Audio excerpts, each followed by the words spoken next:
नमस्कार दोस्तों, ओम नमः शिवाय। दोस्तों, आपकी समस्त मनोकामनाओं को पूरा करने के लिए प्रदोष व्रत अत्यंत प्रभावकारी माना गया है। जो कोई भी व्यक्ति इस व्रत को धारण करता है, भगवान भोलेनाथ उसकी समस्त मनोकामनाओं को पूरा करते हैं। जो कोई भी व्यक्ति किसी कारणवश इस व्रत को अगर नहीं कर पाता है, तो भी उसे प्रदोष व्रत के दिन प्रदोष काल यानी शाम के समय में भगवान शंकर और माता पार्वती की पूजा अवश्य करनी चाहिए। इससे भगवान भोलेनाथ प्रसन्न होते हैं और व्यक्ति की सारी मनोकामनाओं को पूरा करते हैं। वैसे तो प्रदोष का व्रत आरंभ करने के लिए सावन मास या फिर कार्तिक मास में सर्वश्रेष्ठ होता है, लेकिन आप अपनी सुविधा के हिसाब से इस व्रत को कर सकते हैं। अलग अलग दिनों में पड़ने वाले प्रदोष व्रत का अलग अलग महत्व होता है। यदि प्रदोष व्रत सोमवार के दिन हो तो इसे सोम प्रदोष व्रत कहा जाता है। इसे अभिष्ट कार्यों की सिद्धि हेतु किया जाता है। सोम प्रदोष व्रत धारण किए हुए व्यक्ति को प्रातःकाल जल्दी उठकर नित्य क्रिया से निवृत्त होकर भगवान सूर्य को अर्घ्य देकर यह संकल्प करना चाहिए कि आज से मैं वांछित फल की सिद्धि हेतु सोम प्रदोष व्रत का नियमित रूप से शिव पार्वती के पूजन सहित करूँगा। संकल्प करने के बाद गणेश आदि देवताओं का पूजन करें, फिर शिव पार्वती का विधि सहित पूजन करें तथा ओम उमा सहिताय शिवाय नमः का 108 बार जप करें। जप करके भगवान शंकर की स्तुति करें।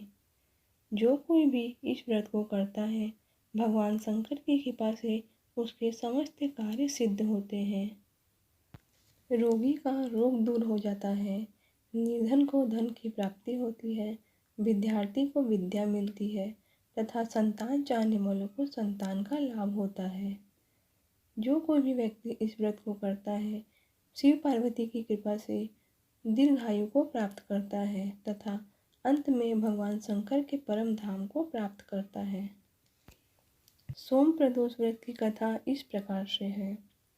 प्राचीन काल में धन धान्य से युक्त एक वैश्य था, किंतु उसके एक भी संतान न थी। इससे वह सदैव अत्यंत दुखी रहता था। वह वैश्य प्रत्येक सोमवार को शिव जी का पूजन तथा व्रत करता था। भगवान का भोग लगाकर ही वह अपनी पत्नी सहित प्रसाद स्वरूप भोजन करता था। उसकी भक्ति को देखकर पार्वती जी ने शंकर जी से कहा, यह वैश्य अत्यंत भक्तिपूर्वक आपकी पूजा करता है, अतः आप इसके दुख को दूर कर इसे संतान प्राप्त होने का वरदान दें। तब शंकर जी ने कहा, यह वैश्य के पूर्व जन्म का फल है, इसके भाग्य में पुत्र का सुख नहीं है। मैं इसे पुत्र प्राप्ति का वरदान तो दे रहा हूँ, किंतु वह 12 वर्ष तक ही जीवित रहेगा। कुछ समय बाद भगवान की कृपा से उस वैश्य को एक सुंदर पुत्र की प्राप्ति हुई। पुत्र होने से उस वैश्य ने घर में आनंद बनाया, किंतु उसकी चिंता दूर नहीं हुई। उसे ज्ञात था कि उसके पुत्र की आयु केवल 12 वर्ष की है, किंतु फिर भी प्रसन्नता के साथ 11 वर्ष बीत गए। वैश्य की पत्नी ने अपने पति से कहा, पुत्र विवाह योग्य हो गया है, अतः उसका विवाह आप कहीं करा दें। वैश्य ने अपनी स्त्री से कहा, अभी पुत्र को विद्या प्राप्ति के लिए काशी भेज रहा हूँ, अभी विवाह की क्या चिंता है। विद्या प्राप्त करके लौटने पर कुमार का विवाह करूँगा। इस प्रकार से अपनी पत्नी को समझा बुझाकर उसने पुत्र के मामा को बुलवाकर विपुल धन दिया और कहा, तुम अपने भांजे को विद्या अध्ययन के लिए यज्ञ आदि कराते हुए तथा ब्राह्मणों को दान देते हुए, भोजन और दक्षिणा आदि देते हुए काशी ले जाओ। लड़के का मामा अपने भांजे के साथ घर से विदा होकर उस वैश्य के बताए हुए रास्ते के अनुसार यज्ञ आदि करते हुए एक नगर में पहुंचा।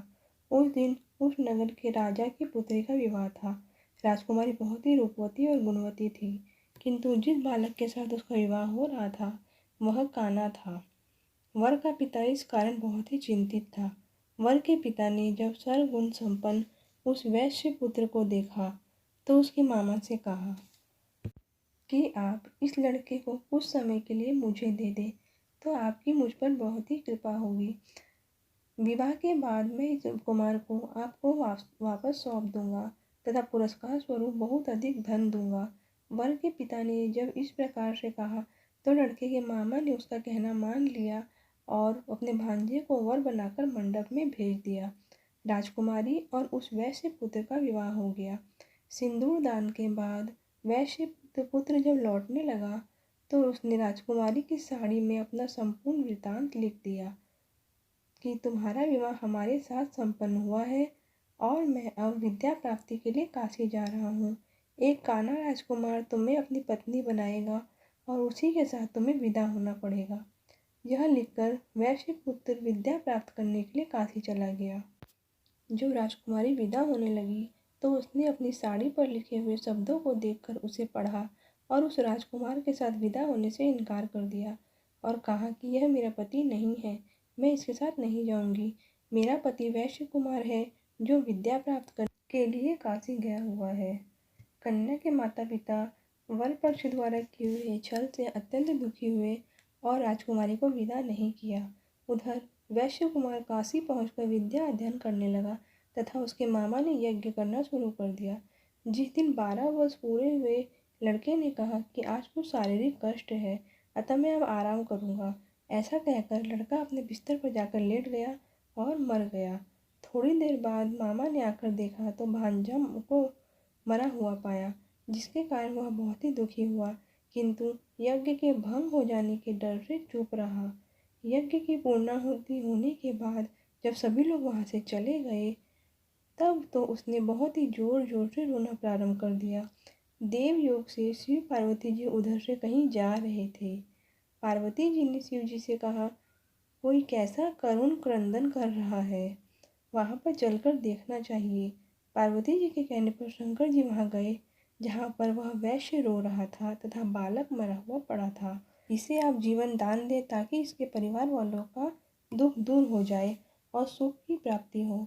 शिव जी ने कहा, इस बालक की आयु पूर्ण हो चुकी है, किंतु आपके कहने पर मैं इसे जीवित और दीर्घायु बना दे रहा हूँ।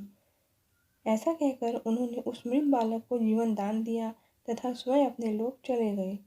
कुछ दिन बाद बालक समस्त विद्याओं में निपुण होकर अपने मामा के सहित अपने नगर को चल दिया। मार्ग में उसी नगर में फिर रुका जहाँ पर उसका विवाह हुआ था। वहाँ पर उसने यज्ञ किया तथा ब्राह्मणों को भोजन कराकर दक्षिणा दी। राजा को यह समाचार मिलते देर न लगी कि काशी से विद्या प्राप्त करके एक वैश्य पुत्र लौटा है तथा वह यज्ञ आदि कर रहा है। यह सुनकर राजा स्वयं वहाँ पर गया और अपने दामाद को देखकर बहुत ही प्रसन्न हुआ। उसे अपने घर ले गया तथा कुछ समय बाद अपनी पुत्री सहित विदा कर दिया। वैश्य कुमार अपने मामा और पत्नी के साथ अपने नगर आया तथा अपने माता पिता के साथ सुखपूर्वक रहने लगा।